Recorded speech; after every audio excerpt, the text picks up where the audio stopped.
Baik, Assalamualaikum warahmatullahi wabarakatuh. Nama saya Muhammad Hafizi dengan NIM 1242364 dari Teknik Geometri Angkat 2024 Institut Teknologi Sumatera. Pada kesempatan kali ini saya akan mempertunjukkan atau mempresentasikan soal tes saya terkait modul bipolar dan transistor atau BJT, yang dimana percobaan ini memiliki tujuan yaitu untuk memahami karakteristik BJT dan juga untuk memahami kondisi bias pada BJT. Ada 4 percobaan yang dilakukan pada percobaan kali ini. Yang pertama itu karakteristik input BJT IC, PBE, lalu ada karakteristik output BJT IC, PCE, lalu juga ada efek early pada transistor BJT, dan yang terakhir adalah pengaruh bias pada penguat transistor. Sebelum itu, saya sudah membuat eh, skematiknya menggunakan yang pertama karakteristik input BJT IE, PBE, IC, VBE. Nah, yang di sini dapat dilihat, sini saya sudah membutangkannya dengan menggunakan visin, ada pisau, terus ada pakai BJT dan juga resistor. Lalu di sini diinformasikan bahwa setting gelombang segitiga dengan frekuensi 1 kHz dan dengan amplitude sinyal sebesar 0,8 volt. Ini sudah saya atur juga dengan amplitude 0,8 dan frekuensi 1000 ohm. 1 kHz. Ya. Habis itu kita ukur menggunakan osiloskop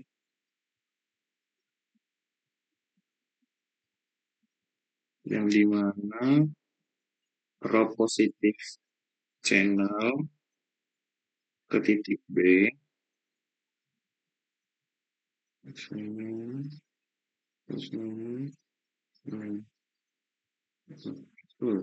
Beda. Ground pada osiloskop. Oke, gambarkan profil langsung saja kita paham. Kenapa ini?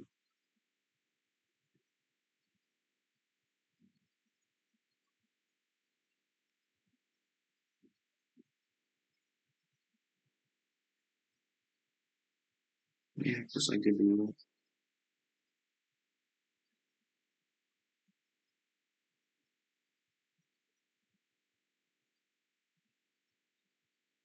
Oke, mari kita lihat. Oke, terus tadi. Oke, sudah didapatkan hasil seperti ini. Terlihat sinyal sebelum melewati transistor itu masih kecil sekali jika dibandingkan dengan sinyal yang sudah melewati BJT, maka akan meningkat itu lebih besar. Oke, karakteristik input sudah. Ini untuk yang A. Lalu kita lakukan percobaan dari yang B, yaitu karakteristik output BJT IC PCE. Kita disusun komponen, sudah kita susun dengan menggunakan sumber arus sebesar 25 mikroampere. Iya.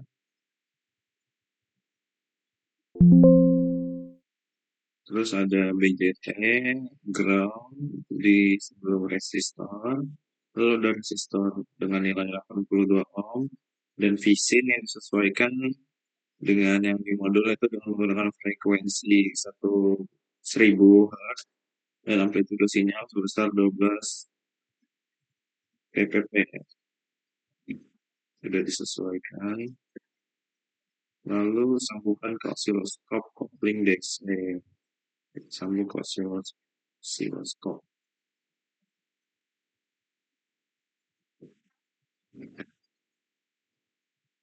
Oke, di sini sambung ke positif osiloskop. Hmm, oke, oke. Di sini, di sini.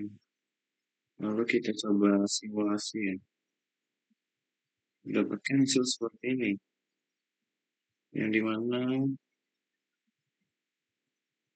output dari rangkaian ini didapatkan hasilnya lebih besar daripada sinyal yang melewati resistor.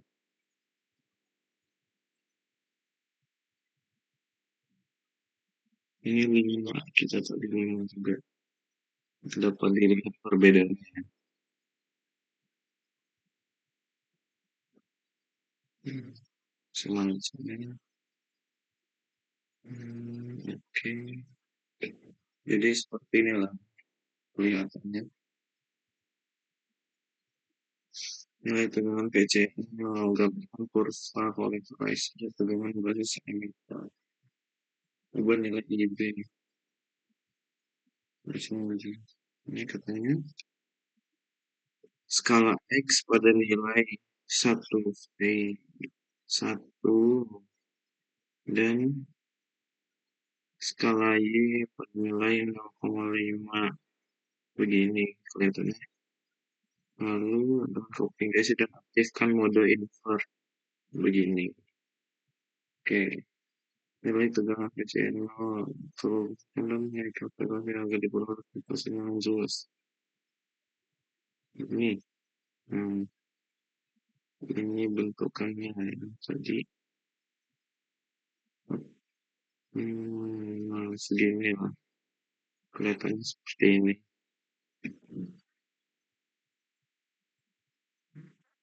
Yang bentuk jejar genjang tadi.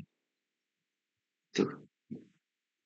Lalu ini kan masih agak susah dilihat gitu. Jadi kalau menggunakan ini kelihatannya lebih mudah, yaitu di sini menggunakan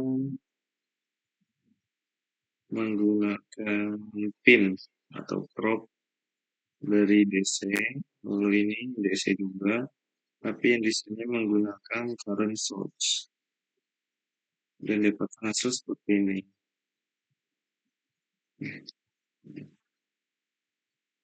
Seperti ini. Lalu selanjutnya efek pada transistor BJT. Nah, ini yang akan kita apa ya? Ini merupakan efek pada transistor BJT. Melakukan setting percobaan yang disebut dengan percobaan NB, pilih arus basis IB dengan grafik kurva yang kemudiannya cukup besar. Oke, dapat dilihat bahwa ini ada 5 IB. Yang pertama itu ada yang 100 U, 200 U, 300 U, 400 U, 500 U. Nah, di sini kan ada IB1, IB2, IB3. Kita dapat mencari di IB-nya ini 3 nilai berbeda. VCE ini merupakan, misalnya saya taruh di 20, dapat diketahui bahwa nilai VCE-nya ini merupakan yang ini 19,8 dan buat yang IC1 itu 21.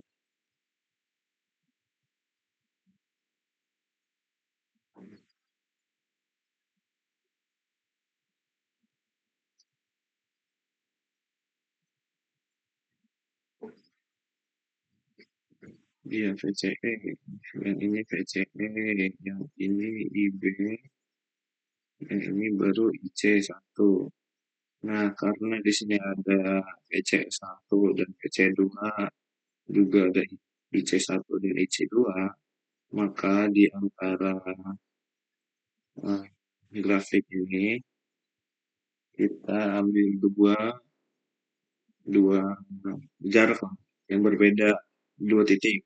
Misalnya di sini 20, lalu yang satunya saya ambilnya 80, seperti itu. Untuk nilai VA sendiri dapat dihitung dengan menggunakan rumus ini, VCE 2 IC1 dikurang VCE 1 IC2 dibagi dengan hasil kurang dari IC2 kurang IC1 dan dapat dihasilkan nilainya. Lalu selanjutnya ada pengaruh bias pada penguat transistor. Di sini saya sudah membuat juga rangkaiannya yang sudah disesuaikan dengan modul. Di sini ada visin, ada sumber arus, transistor, resistor, dan juga V-source, dan tidak lupa dengan kapasitornya. Hmm. Setting sinyal. Sinyalnya menggunakan frekuensi 1 kilo dan amplitudo 50 mVpp. Dan disesuaikan, lalu ini 9 volt sudah disesuaikan, 82 ohm, dan 25 miliampere. Hubungkan osiloskop ke rangkaian. Kita ukur, diukur dengan osiloskop kopling. Positif titik C channel 1 kebenaran. Di sini, ini coba tekanan. Enggak ada.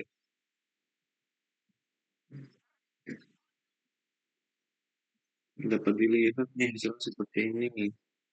Terus setting osiloskop dengan ketentuan skala channel 1 pada 10 mV.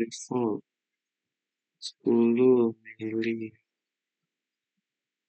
Hmm, eh, ya, 10 mV. Terus pada channel 2 nilai 1 volt. 1. Lalu osiloskop pada mode waktu. Mode waktu. Itu ada. Dan titik nol channel 1 berada garis tengahnya. Titik nol. Titik nol. Titik nol. Seperti ini kelihatannya. Oke. Terus pada nilai atas nilai.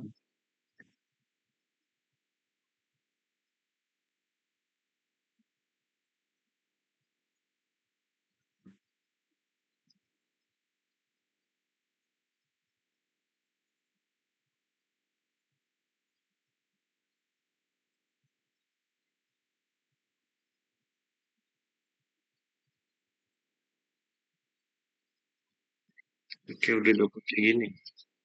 Terus ini bentuknya kayak gini. Ini harus sumber tegangan VCS bergelombang berdasarkan plot dengan VCC. Coba kalau kita buat pakai rangkaian yang seperti ini, dan ini bisa kita hapus dulu.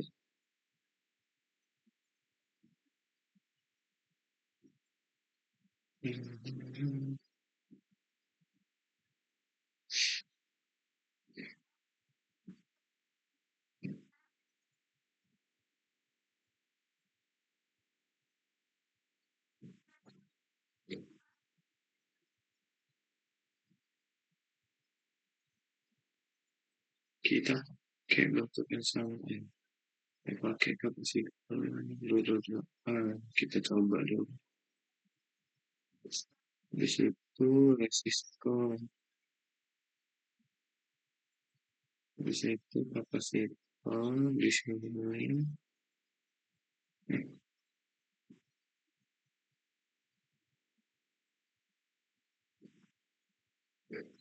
dan ground kita harusnya,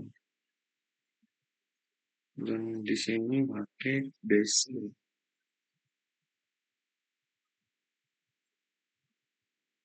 sambung sambung sambung lagi di sini juga pakai basic.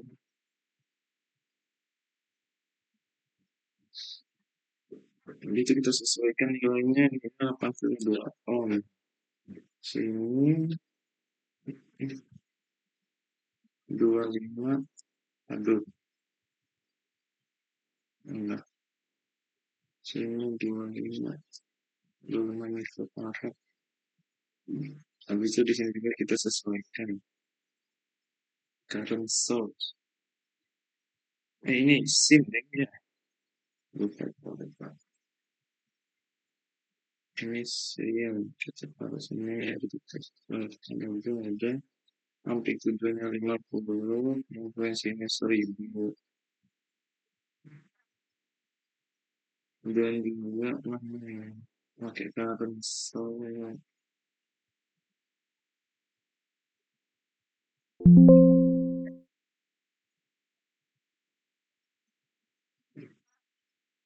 Langsung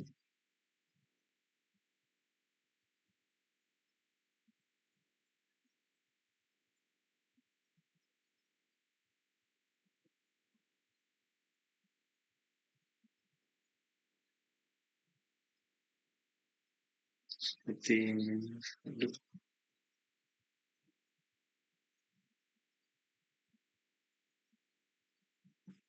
belum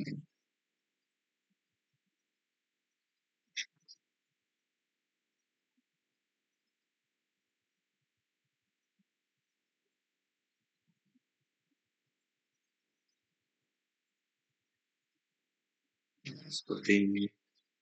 Untuk benar kan ini diubah nggak? Ini, oh ya ini diubah juga. Salah. Jadi 9. Oh, kan kita pakai transfer kurva analog. Aduh kecil. Ini kita masukin sini, kita atur. Ini makanya R1,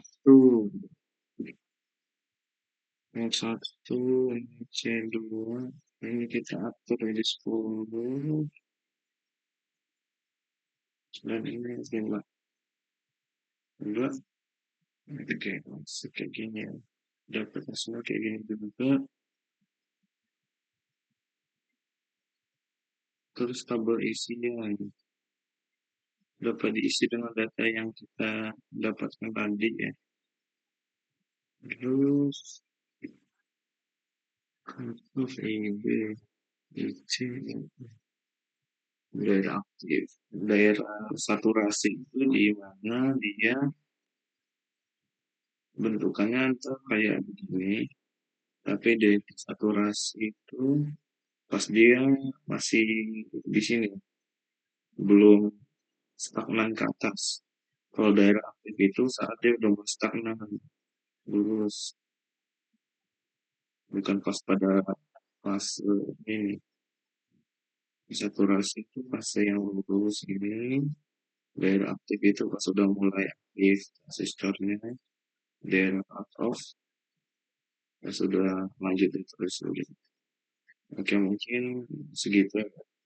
Itu saja yang dapat saya sampaikan. Mohon maaf apabila ada kesalahan dan juga kekeliruan dalam penjelasan saya. Assalamualaikum warahmatullahi wabarakatuh.